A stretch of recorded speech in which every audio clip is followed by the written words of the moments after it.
à cette belle Kehila pour cette invitation. Je suis heureuse d'être à nouveau parmi vous, surtout pour ouvrir ce nouveau Sefer, le Sefer de Shemot.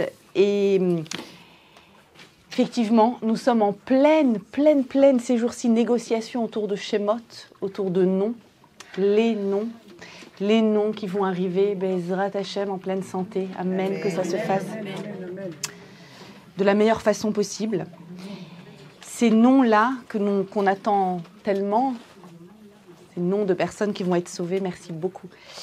Et le livre de Shemot que nous ouvrons cette semaine, on l'ouvre peut-être avec une émotion encore plus grande en sachant que c'est le livre de la Géoula, cette Géoula qu'on attend tant. Et on espère que arrivera avec le livre de Shemot enfin la Géoula et qu'on sera digne de cette Géoula. Amen. Et le livre de la Géoula, donc, qui s'appelle Shemot, est un livre qui nous indique une destination, qui nous indique une direction, la direction de la Géoula, puisque Shem, disent les Chachamim, c'est Sham là-bas, dans cette direction, dans cette destination. Et donc, c'est le livre qui nous dit vers où nous devons aller.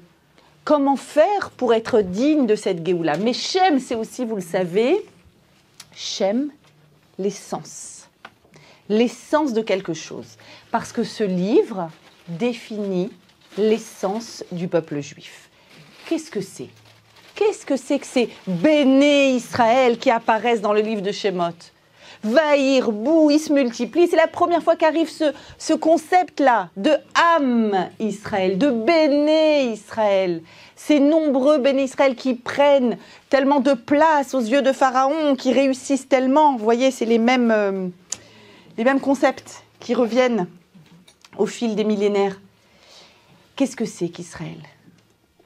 Certains vont dire, mais Israël, c'est le judaïsme, c'est une religion. Le livre de Shemot nous pose tout de suite les principes de base. Israël, c'est un peuple. C'est notre définition. C'est un peuple qui vit les affres de l'exil, beaucoup d'exil, et qui se libère, et qui est résilient, et qui se relève encore plus fort. Et c'est ce qu'on va voir dans cette paracha. Comment est-ce possible ? Comment est-ce possible de vivre les affres de l'exil et encore un exil et un autre exil et c'est encore plus difficile et on pensait en avoir terminé avec la Shoah et on parle de nom d'otages. On est en 2025, on parle de nom d'otages. Juste ça, c'est insupportable.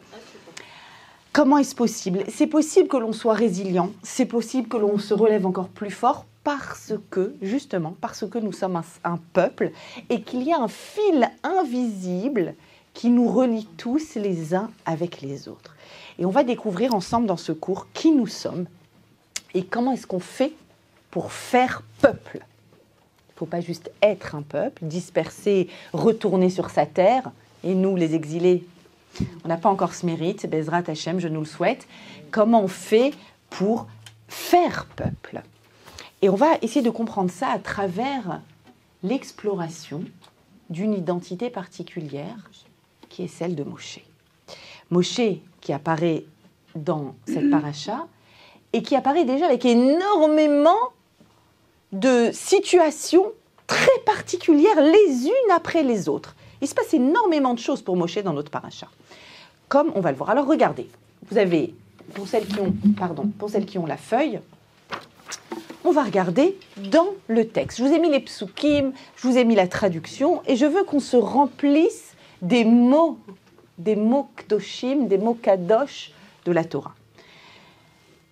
Je vous passe l'esclavage, je vous passe les naissances multiples, je vous passe Moshe dans le Koufa, on reviendra à ça.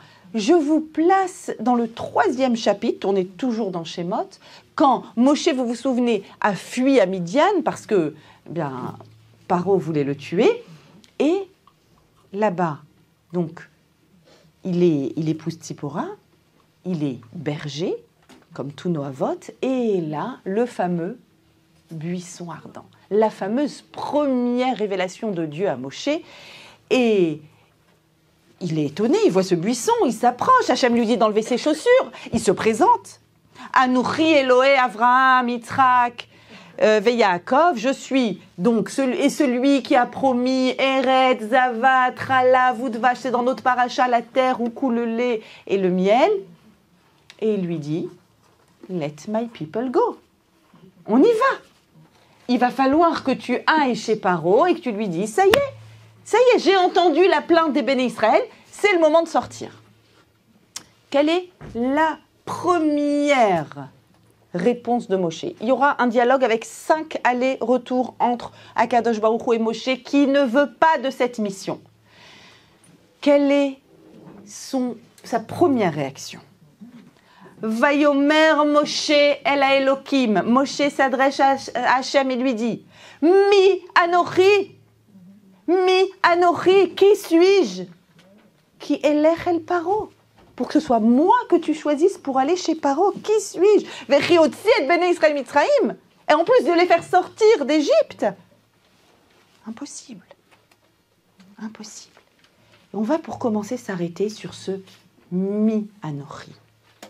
Moshe se pose la question de sa légitimité pour faire cette mission, extraordinaire mission. Quelle est sa légitimité? Effectivement, il a grandi chez Pharaon.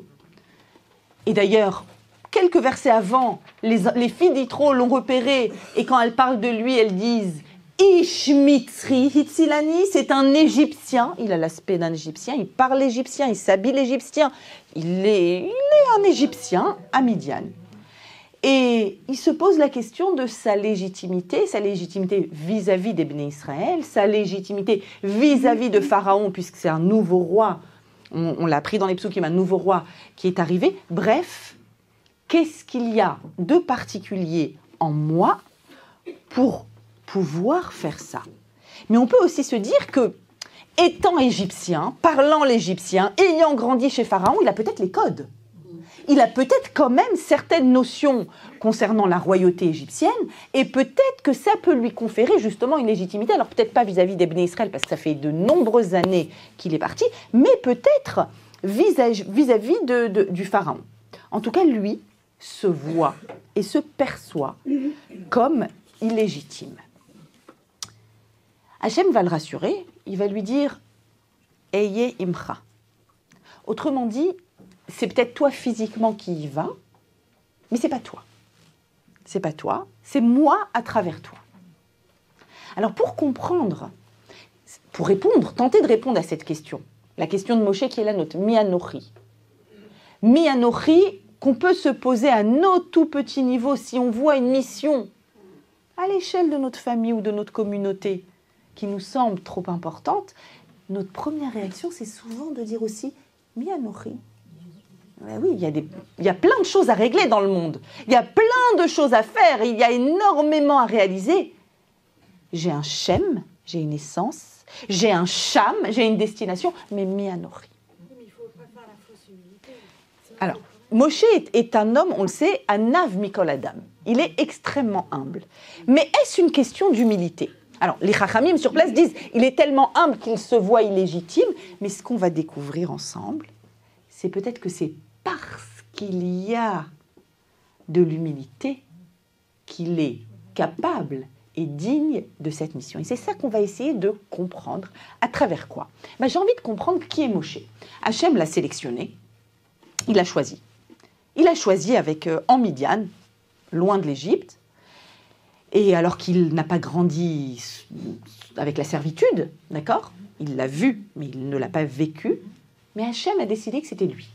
C'est lui le premier prophète, le plus grand prophète. Pas le premier, mais le plus grand. Plus grand, le Kam Kemoshéod, on dit. Qui il est? Alors je vais regarder dans les psukim. Et je vais essayer de répondre. Qu'est-ce que je sais de Moshe? À ce stade-là, quand un Kadosh Baruch Hu s'adresse à lui, qu'est-ce que je sais de Moshe? J'ai vu qu'il est né. J'ai vu qu'il a été caché pendant 3 mois. Cet Hadar. J'ai vu qu'il a été placé dans un couffin. J'ai vu que Bathia l'a sauvé. On reviendra là-dessus. Très étrange. Et ensuite qu'il a grandi avec une cuillère en or dans la bouche, avec des draps de soie, dans le palais de Pharaon, mais que très vite va Yigdal, il a grandi, et le premier verset va Yetse Alechav, il va voir ce qu'il se passe pour ses frères, pour ce peuple. On a dit que nous sommes d'abord un peuple, ensuite on va recevoir la Torah, mais d'abord on est un peuple, une entité, une unité. On va voir en quoi c'est tellement important de se souvenir que nous sommes d'abord un peuple. Alors qu'est-ce qu'il fait ? Vayetse Alechav, vous avez le verset 11, il va voir leur souffrance, donc il veut savoir ce qui se passe, il ne veut pas se cacher les yeux, il ne veut pas ne pas être au courant, au contraire, il veut être au courant. Et d'ailleurs, quand on veut être au courant, on est vite au courant. Tout de suite, il assiste à une scène insupportable d'un nazi, Imarchemo, un Mitzri, qui frappe à mort un ivri, dit le texte, mais Echav, de ses frères. On est un peuple. C'est pas juste un ivri, mais Echav. Bon, ok Moshe, t'es prince égyptien, tu t'habilles comme un égyptien, tu parles égyptien, tu es très très proche de Pharaon. Le Midrash nous dit que Paro lui fait une entière confiance et l'aime d'un amour paternel. Tu vois un Égyptien frapper un Juif, un Hébreu plutôt. Qu'est-ce qui est intéressant de faire ? Si tu le défends, il va se passer quoi ? Tu vas tout de suite être en conflit de loyauté, tu vas être en porte-à-faux.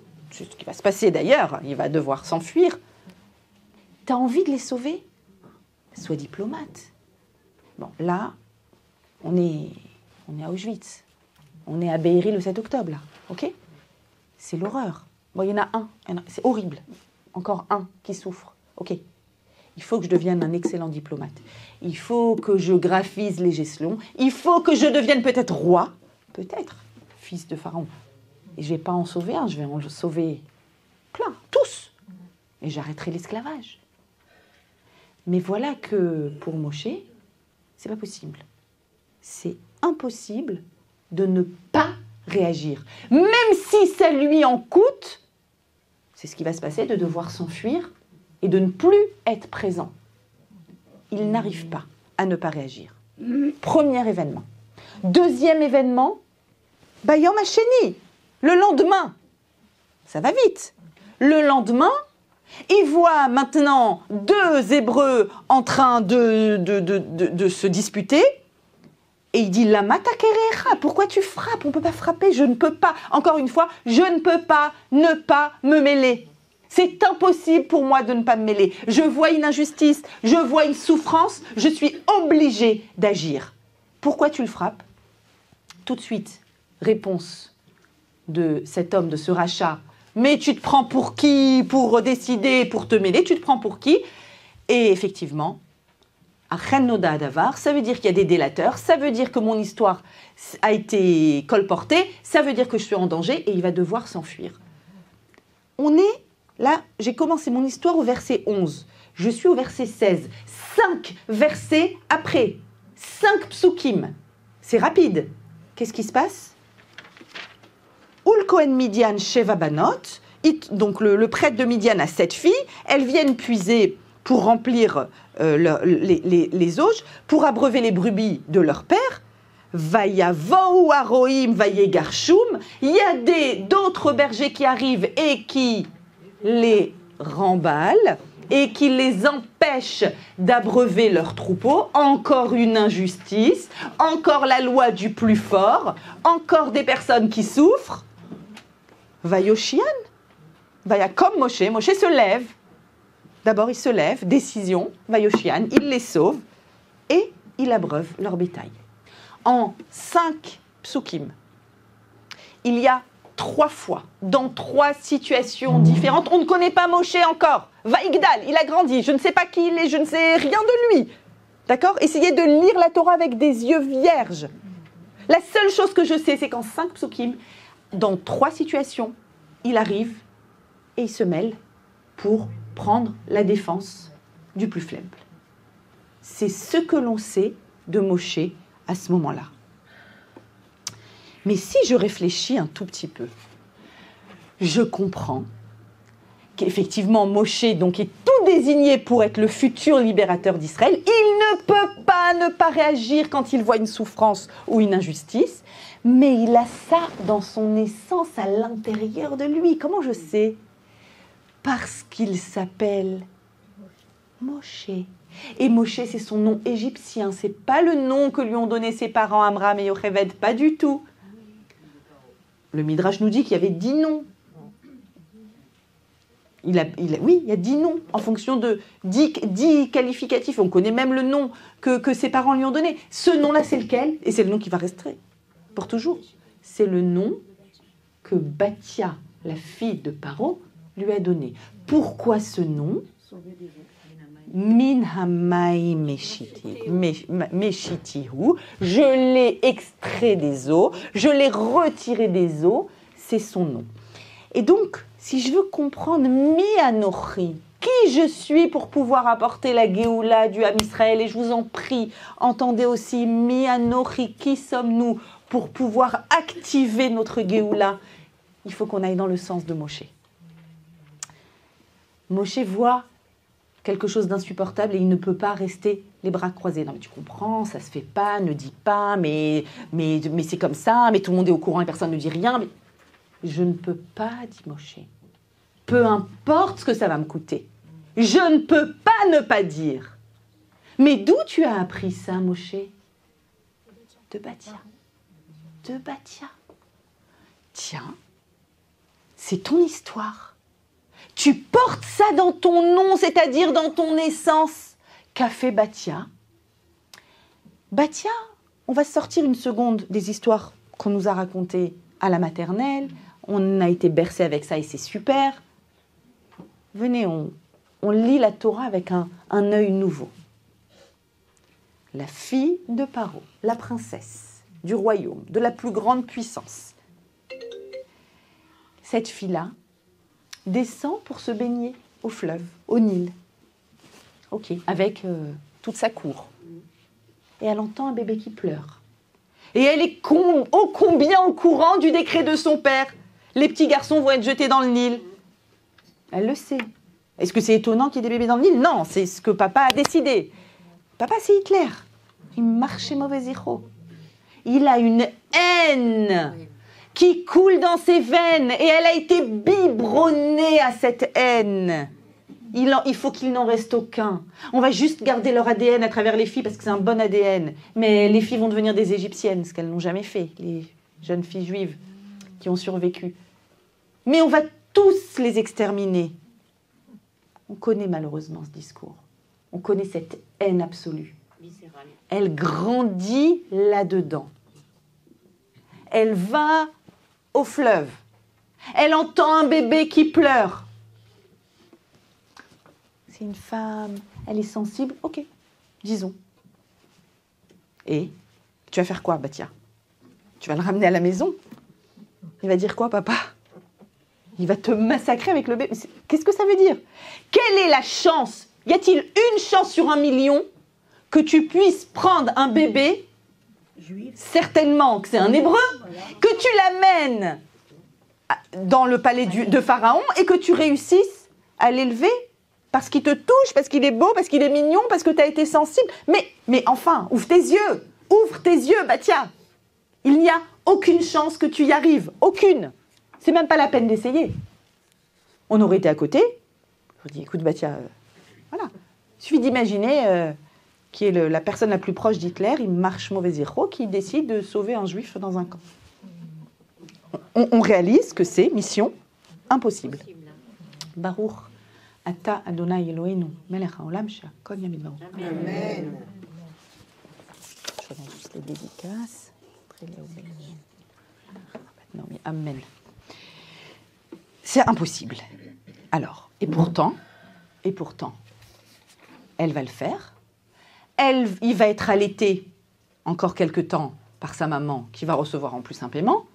Et quand il sera sevré, donc X années après, elle va le ramener à Bathia. Et moi, depuis hier, je me dis, mais quel est le mytho que Bathia a raconté à son père pour réussir à le faire rentrer à la maison ? D'ailleurs, si elle voulait le sauver, elle aurait pu aussi le confier à une autre Égyptienne, qui certainement n'aurait pas voulu le sauver. Parce que les nazis ne voulaient pas sauver les Juifs. Alors elle a dû... Donc il a grandi. Je suppose que du coup, avec les années, ce décret, c'est un vieux décret, des bébés garçons. Comment elle a entourloupé son père? On n'en sait rien. On n'en sait rien. Elle a réussi à le ramener dans le palais et elle a réussi donc à le sauver. C'est-à-dire que ce bébé que l'on choisit d'appeler sauvé de la noyade est un homme qui va passer son temps à sauver les autres de la noyade. Et c'est comme ça que commence l'histoire du peuple d'Israël. Du peuple, pas des Juifs, du peuple d'Israël. Et dans cet événement-là, l'événement de Bathia qui le sauve des eaux, il y a un creux, il y a un vide dans le texte. On ne comprend pas comment elle ose faire ça. On ne comprend pas quelle est son idée. On ne comprend pas quel est son plan. Et on se dit que c'est perdu d'avance. Et c'est là que le midrash intervient. Quand il y a une interprétation midrashique, il faut savoir qu'il n'y a d'interprétation midrashique que s'il y a un vide, un creux dans le texte qui nous empêche de comprendre ce qui se passe. C'est impossible. Ce qui se passe là est littéralement impossible. Et donc là, le midrash intervient et nous dit « Vatishlach et amata vatikachea ». Elle a vu donc le petit couffin Betor Assouf à l'intérieur de la mer des Joncs. Elle a envoyé sa main ou bien elle a envoyé sa servante. Il y a deux possibilités. Mais là, le midrash dit « Je ne comprends pas ». Alors, s'il était là-bas, c'est un peu loin. Tu sais peut-être nager, tu vas nager, tu veux le sauver. T'es complètement dingue, t'as décidé de le sauver même si c'est impossible. Ok, donc tu peux nager, va nager. Ah, tu sais pas nager, envoie une servante nager. Mais qu'est-ce qui se passe ici? Pourquoi est-ce que la Torah, il y a une insistance. Vatishlach et amata, elle a envoyé sa servante. Qu'est-ce que la Torah veut me dire? Qu'est-ce que le Midrash veut interpréter quand il me dit cette fameuse histoire qu'on raconte au sens premier aux enfants? Et à mon avis, il ne faut pas le raconter au sens premier parce que les enfants, après, ils vont croire que la Torah, c'est fantasmé, c'est comme les dessins animés, Chas Veshalom ou quoi. La fameuse histoire du bras qui s'allonge. Vous comprenez que c'est une interprétation midrashique qu'il ne faut pas prendre au sens premier. À mon humble avis, il ne faut pas l'enseigner aux enfants au sens premier parce qu'ils risquent de confondre. Alors c'est vrai, c'est pas vrai, c'est comment? Que veut me dire le Midrash? Le Midrash, il veut me dire que dans la vie, il y a des choses inatteignables. Inatteignables. Je ne peux pas. Je ne peux pas. Il y a une loi qui l'interdit. Il y a une impossibilité qui vient du fait que Pharaon, c'est mon père, je ne vais pas pouvoir raconter une histoire. C'est pas possible. Quel que soit l'aspect dans lequel je regarde cette histoire, ce n'est pas possible. C'est inatteignable. On dit en hébreu, c'est pas beheseg yad. Ma main ne peut pas l'atteindre. En français, on dit avoir le bras long. Expression en français. Qu'est-ce que je suis capable et qu'est-ce que je suis incapable de faire? Et c'est là que le Midrash vient et dit, elle savait qu'elle était incapable, mais ce n'était pas possible pour elle de rester de côté sans réagir. Ça a produit un Moshe qui ne pouvait pas, qui connaît son histoire, il ne peut pas ne pas réagir. Ok, mais c'est impossible, tu ne peux pas sauver ce ivri. Si tu sauves ce ivri, ça va se savoir et Pharaon va vouloir te tuer. Je ne peux pas. Je ne peux pas. Et Chadme Echav, un de ses frères, c'est mon frère. C'est mon frère. Je ne peux pas. C'est impossible.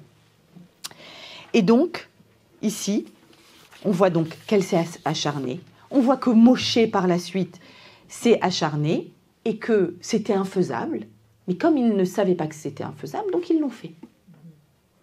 Et la plupart des choses extraordinaires, ce sont des choses infaisables et qu'on fait. On fait toutes ces choses-là infaisables.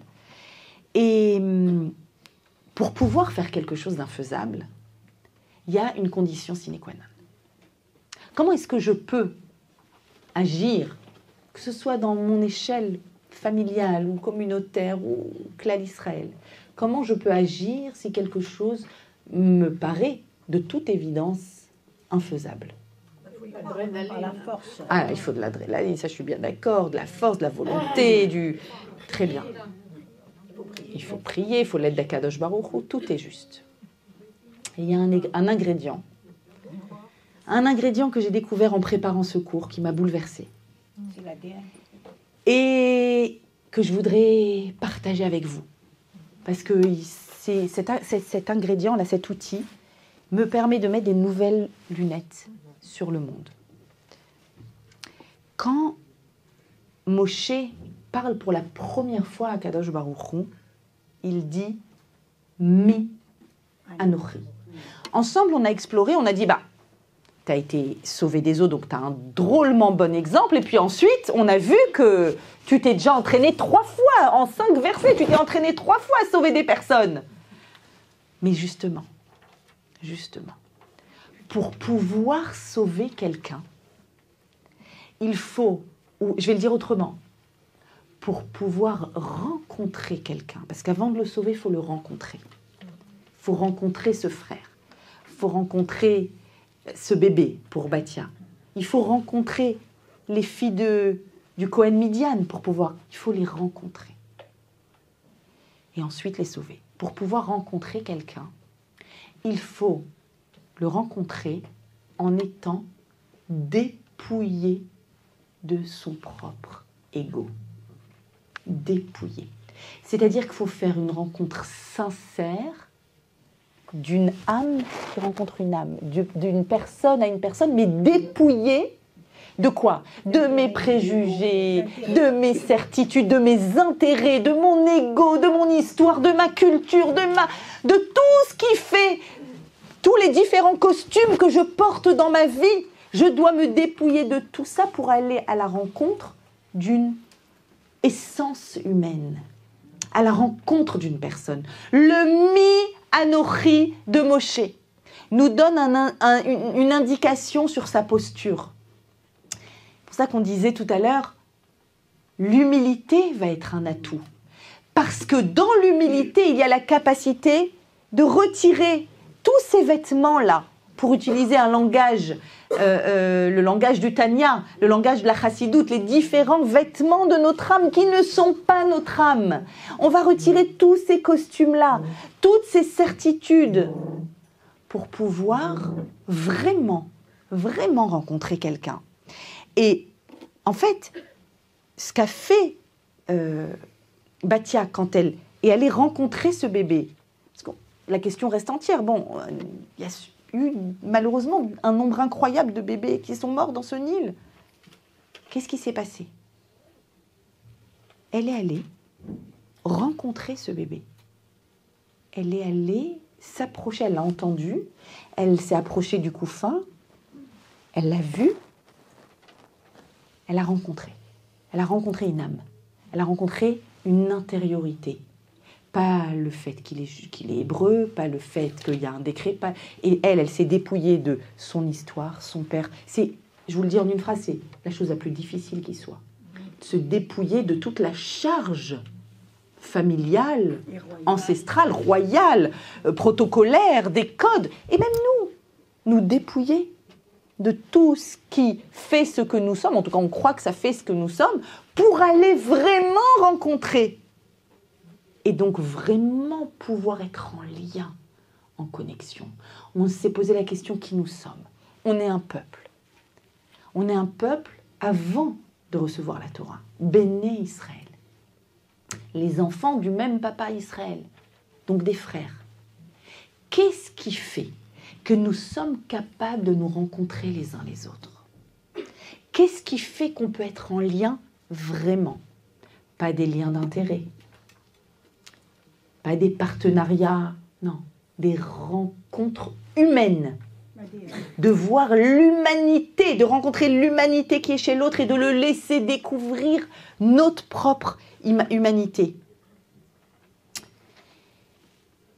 Le Al-Shir va dire une des plus grandes questions concernant l'exil en Égypte, c'est qu'on a vu des destructions dans Béréchit, on a vu des générations entières se perdre parce qu'elles avaient fauté.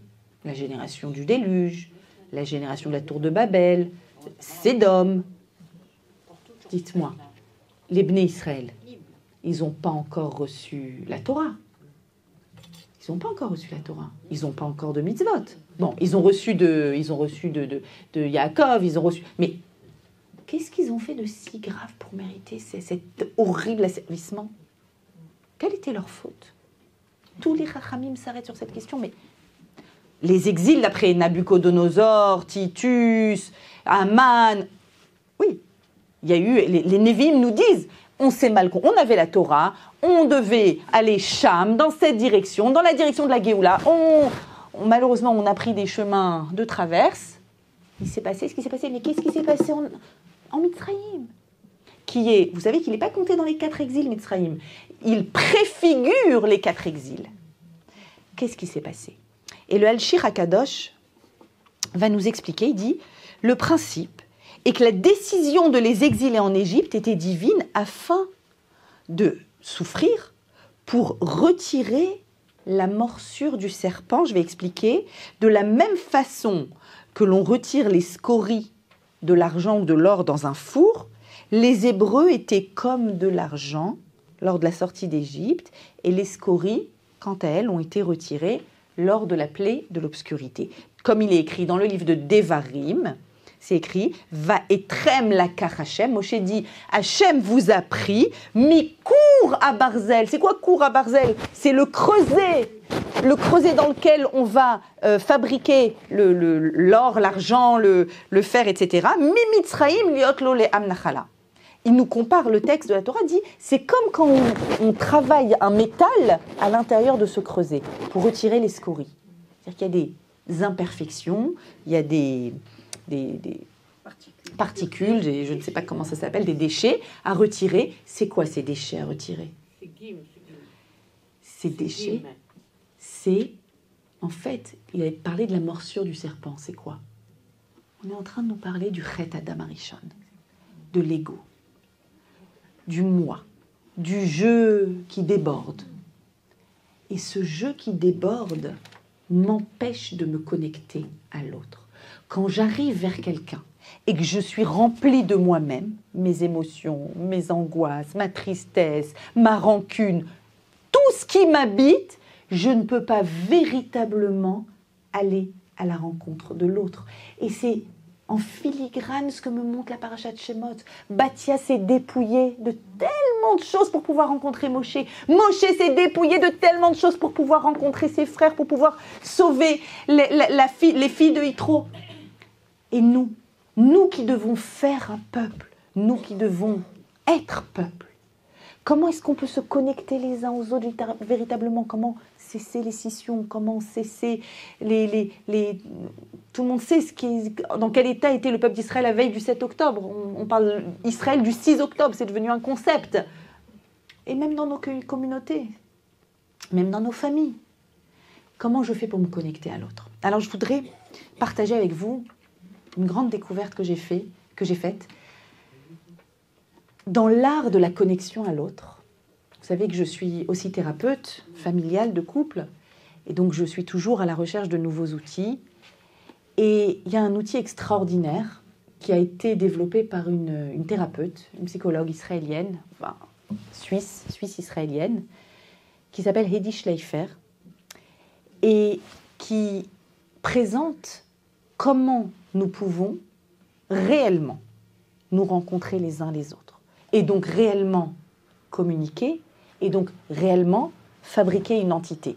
C'est vrai dans l'amitié, mais c'est ô combien vrai dans le couple, c'est vrai dans la relation avec nos enfants, quand il y a une coupure, quand on ne se comprend pas, quand on n'arrive pas à l'atteindre, quand il n'arrive pas à nous atteindre. Comment faire quand on est deux et qu'on veut vraiment se rencontrer? À l'image de Bathia et Moshe, à l'image de Moshe et Tzipora, à l'image de Moshe et ses frères. Comment fait-on pour se dépouiller de tout ça? Et alors elle explique, et elle raconte comment elle est née en 1944 à Lausanne. En 1944, son père et sa mère réussissent par miracle à traverser. Ils font à pied tous les Alpes de Vichy et ils arrivent en Suisse. D'abord sa mère enceinte d'elle, puis son père plus tard. Et donc, elle est née de ses parents ashkénazes qui parlent yiddish. Et elle raconte comment, il y a quelques années, elle va visiter sa mère qui est dans une maison de retraite, qui n'a plus sa tête, malheureusement. Elle dit, c'est mon héroïne, ma mère. Et je viens aujourd'hui encore la visiter. Et aujourd'hui encore, je vois un vide dans ses yeux. Elle me dit, qui es-tu? Et je fonds en larmes. Et je suis en colère. Comment c'est possible? Avec tout l'amour qui est entre nous, comment est-ce qu'on ne peut pas se rencontrer? Et j'ai tout un tas d'émotions qui m'habitent à ce moment-là. Et je pleure et toujours le vide en face de moi. Et puis je décide d'essayer de la rencontrer là où elle est, dans son monde. Et pour cela, je comprends, dit-elle, que je dois me dépouiller de mon monde. Et donc, je dois laisser toutes mes émotions de côté, ma colère, ma tristesse. Tout ça, tout ce qui m'envahit, je vais devoir le poser pour aller vraiment rencontrer ma mère. Mais je vais la rencontrer du coup avec un regard nouveau, dans son monde à elle. Et il raconte qu'après s'être ancré dans l'ici et le maintenant, après s'être dépouillée un petit peu de tout ça, elle va vers elle, souriante, plus en colère, plus énervée, plus en révolte. Et là, sa maman écarquille les yeux et lui dit en yiddish, « Oh, du bist, tu es ma fille chérie !» Et a lieu cette rencontre. Et à partir de là, elle va théoriser la rencontre entre deux personnes. Théoriser. Comment deux personnes se rencontrent? Et elle va expliquer donc qu'il existe un espace relationnel entre moi et l'autre, toujours. Et cet espace relationnel, je ne dois pas le polluer. Comment est-ce qu'on pollue un espace relationnel? Avec tout ce qui est chargé et qui fait partie des différents costumes de notre vie. Toutes nos certitudes et toutes les raisons pour lesquelles on lui en veut et toutes nos attentes et tout ce qu'on a été incompris ou incomprise et tout ça, ça pollue, de part et d'autre. Et du coup, il n'y a pas de rencontre. Parce que ça devient un terrain miné. Il ne peut pas y avoir de rencontre. Il y a juste deux égos chargés qui se rencontrent. Et donc, ce n'est pas une rencontre. Alors, comment on se rencontre? Je vous fais un cadeau. Il faudra être reconnaissant. Je vous fais un cadeau parce qu'elle nous fait un cadeau. Et dit, pour se rencontrer, il va falloir, dit-elle, traverser un pont. Traverser un pont de cet espace-là relationnel pour ne pas le polluer avec qui nous sommes. Il va falloir que je parte de mon monde, je vais décoller et je vais atterrir dans ton monde. Mais il y a une condition pour pouvoir atterrir dans ton monde. Je n'ai le droit de prendre avec moi qu'un sachet en plastique transparent, dans lequel il y a mon passeport. Je peux revenir chez moi. Mais rien d'autre. Il est transparent pour qu'on voit bien que je n'ai rien pris avec moi. Ni mon histoire, ni ma culture, ni mes émotions, rien. Vous savez comme c'est difficile de se déshabiller de tout cela et de ne prendre que son passeport et d'atterrir dans le monde de l'autre. Et à ce moment-là, dit-elle, il faut s'asseoir, inspirer, s'ancrer dans l'instant et aller écouter avec des yeux nouveaux, avec un regard nouveau, des oreilles nouvelles, comme si vous étiez en train d'apprendre une nouvelle langue. Donc avec rien. J'apprends ta langue. Je vais découvrir les paysages qui existent dans ton monde. Attention, j'ai rien pris avec moi. Et là, je peux me connecter à toi. Vraiment. Je pourrais retourner dans mon monde. Mais cet instant de connexion avec toi n'est possible vraiment que si je viens dépouiller de toute cette charge, de tous ces vêtements, et je viens découvrir ton essence humaine. Et là, on atteint une liberté extraordinaire de lien et de connexion. C'est infini. C'est infini. C'est le cas quand un enfant veut se connecter avec sa maman et qu'elle vient avec son monde en disant « Non mais je t'écoute pas tant que tu n'as pas fait tes devoirs. Et non mais je veux pas, est-ce que tu as fait, mais pourquoi tu as fait ?» Mais j'arrive avec toute ma charge. Un instant, je vais écouter mon enfant là. Avec rien. Rien. Pas d'attente, pas de colère, pas de... rien. Son âme. Je veux rentrer dans son âme. Je demande que ça. Et cette expérience est extraordinaire. L'expérience de la rencontre. C'est l'expérience qui fait que nous sommes un peuple.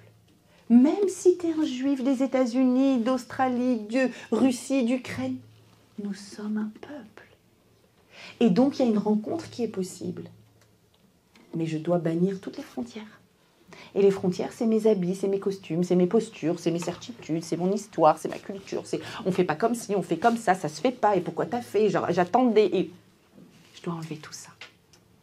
Et l'exil d'Égypte est un exil qui nous aide à retirer la morsure du serpent, c'est-à-dire cet ego surdimensionné. Cette charge que je porte et qui m'empêche véritablement d'aller et de faire cette rencontre avec l'autre. Bien sûr, mais là je ne suis pas dans la construction, je suis dans la rencontre. Je suis dans la rencontre, je veux aller rencontrer quelqu'un. Je veux bien sûr me construire, tout à fait. Et pour ça, il y a plein d'occasions. Et pour ça, d'ailleurs, il y a le Cham. Le Cham, je vais là-bas, je dois me réaliser, je dois me construire, je dois faire, je dois établir, bien sûr. Et puis, il y a d'autres moments dans la vie C'est pour ça qu'on a été exilés. où je dois absolument. Et il y a d'autres moments dans la vie où je dois juste rencontrer l'autre. Je voudrais vous lire une lettre qui m'a fait pleurer. Je vais essayer de la lire sans pleurer. Qui parle de cette rencontre, dépouillée de tout. Elle vient d'être publiée un peu sur les réseaux par une jeune femme qui a 23 ans, qui s'appelle Avia Slotki. Vous la connaissez peut-être. Elle a perdu son époux le 7 octobre. Elle a un bébé, elle avait un bébé d'1 mois et demi, donc elle a un bébé d'1 an et quelques. Elle vit à Beersheba, elle vivait à Beersheba avec son mari, jeune marié, un bébé. Et elle raconte, à 6h30, ils sont réveillés par les alertes, les alarmes. Ils vont dans la cage d'escalier parce qu'ils n'ont pas de mamad. Et puis, les voisins, ils sont Shomer Shabbat, donc ils ne savent pas vraiment ce qui se passe. Les voisins disent, ça a l'air grave, on est à Beersheba, c'est le sud. Et vers 8h30, les voisins disent, non, mais il y a une vidéo qui passe dans les réseaux avec une Jeep bourrée de terroristes dans Sderot, qui circulent dans Sderot. Non, c'est pas juste des roquettes, etc. Et donc, à ce moment-là, son époux décide d'ouvrir son portable, de vérifier si ses mefakdim l'appellent. On ne l'appelle pas encore. Il va mettre ses madim, il va mettre son uniforme, il prend son arme et il annonce à sa femme « Je vais près d'Aza, je vais dans le sud, encore plus au sud, on a peut-être besoin de moi. » Et elle dit « D'accord, alors dépose-moi d'abord chez ton frère, parce qu'eux, ils ont un mamad. » Il va chez le frère. Le frère lui dit « Mais qu'est-ce que tu fais? Non, t'es pas au courant, il faut... » Quoi, et tu y vas? Mais t'as même pas ton mefaket. Am Israël a besoin de moi, j'y vais. Moshe, j'y vais. Et son frère lui dit, tu vas pas seul, j'y vais avec toi. Et son frère y va. Et c'est que 4 jours après qu'on a découvert le corps des 2 frères qui ont été enterrés ensemble. Et voilà ce qu'écrit Avia cette semaine. Donc, la veuve de Yishai Slotki. Je vous lis dans ces mots. J'ai juste traduit de l'hébreu au français. Je suis rarement allée sur la tombe d'Ishai cette année, parce que je ne m'y retrouve pas. Mais ce vendredi, j'ai souhaité y aller, peut-être à cause du dit Tevet. C'est le jour du Kaddish mondial pour tous ceux qui n'ont pas de sépulture. Et j'ai voulu remercier Dieu pour les petites choses. C'est que moi, j'ai un kever où aller. Et je sais aussi ce qui est arrivé à mon mari. Je suis seule, pour une fois, dans cette partie du cimetière, et c'est rare. Je m'assois en face de la tombe, et là, je ne ressens rien. Pourquoi? Parce que ce lieu ne ressemble en rien à Ishaï, lui qui était entièrement joie de vivre, ce qui le caractérisait tant. Et puis, à un moment, arrive une femme âgée avec son fils. Et son fils semble lui dire « Non, non, maman, je ne pense pas que ce soit ici. Il n'est pas ici, ça doit être plus bas, parce qu'ici, ce sont des nouveaux. » Nouveaux. Et là, j'hésite à lui répondre « Mais pas du tout, ce ne sont pas des nouveaux. C'est ceux du 7 octobre, c'est vieux. » Puis cette femme, malgré sa difficulté, se baisse et, en fermant les yeux, concentrée, embrasse une tombe, puis une autre tombe, puis encore une autre. Et elle arrive de tombe en tombe jusqu'à celle de mon époux, de Ishaï, et se tourne vers moi et me demande « C'était ton ami ?» Je lui dis « Oui, et aussi mon mari. » Elle se met alors à pleurer. Et moi qui n'arrivais pas du tout à pleurer, alors je pleure. Elle me dit que son fils a lui aussi été à Gaza, il y a 20 ans, et qu'il est dans un autre carré plus bas. Je la regarde, elle me regarde. Je la prends dans mes bras, je pleure, elle me prend dans ses bras. Je ne la connais pas, elle ne me connaît pas. On pleure ensemble, et à ce moment-là, nous sommes la même femme. Peu importe les dizaines d'années d'écart, peu importe nos différences, peu importe les circonstances, deux femmes qui appartiennent au même peuple et qui ont perdu toutes les deux ce qu'elles ont de plus cher. Et nous deux, nous sommes fortes. Nous deux avons compris que pour se reconstruire, il faut s'autoriser à vivre la démolition. Je me rassois. Elle me regarde, sourit et dit « Koumi, Shabbat Hayom. Debout, c'est Shabbat aujourd'hui. » Alors, je me lève, mais avec de nouvelles forces. Je regarde s'en aller cette femme qui vit depuis 20 ans avec un trou dans son cœur et qui a réussi à se lever. Je comprends que j'arriverai aussi à me lever. Je lui ai souri, je me suis levée, je lui ai souhaité Shabbat Shalom avant de partir moi aussi. Tant de personnes se sont relevées avant moi et tant de personnes se lèveront encore après. La seule chose qu'on a à faire, c'est de se relever. Et depuis des jours, j'entends en boucle en moi, dans ma tête, « Koumi, Shabbat Hayom ». Alors je me lève et je décide que je continuerai à me relever. C'est Avia. Vendredi, Shabbat Hayom, ça veut dire ce soir, Shabbat. Ce soir. Non, vendredi, c'était le vendredi du dit Tevet. Je crois que cette lettre caractérise vraiment la rencontre de deux essences humaines, dépouillées, avec ce qu'elles ont de plus authentique, de plus vrai, et que finalement notre peuple et nos familles, c'est des rencontres. C'est des rencontres qu'on doit réussir à saisir réellement. Réellement. Et je voudrais finir en vous précisant que, en réalité, dans notre paracha, on voit d'autres rencontres du même ordre. Dans la paracha de Shemot, on voit d'autres rencontres, et c'est aussi des rencontres impossibles. Impossibles. La première, les ivriotes. Ha-ivriya, arrive le concept de la ivriya, la femme hébreu. Ivriya, je vous explique toujours, c'est quoi? Everia. Everia, qui se tourne vers Hachem. Qu'est-ce qu'elles font les ivriotes? Pen irbou, réponse? Ken irbou, de peur qu'ils se multiplient. Dafka. Dafka. Ça, c'est les femmes juives. C'est ça que t'as peur, Paro? C'est ça que je vais te donner, le plus. Elles font l'impossible, elles aussi. Des rencontres impossibles. Vous connaissez ce midrash où elles vont sur le chantier rencontrer leur mari avec leur miroir de cuivre. Elles se font belles. À aucun moment elles disent qu'elles attendent d'eux.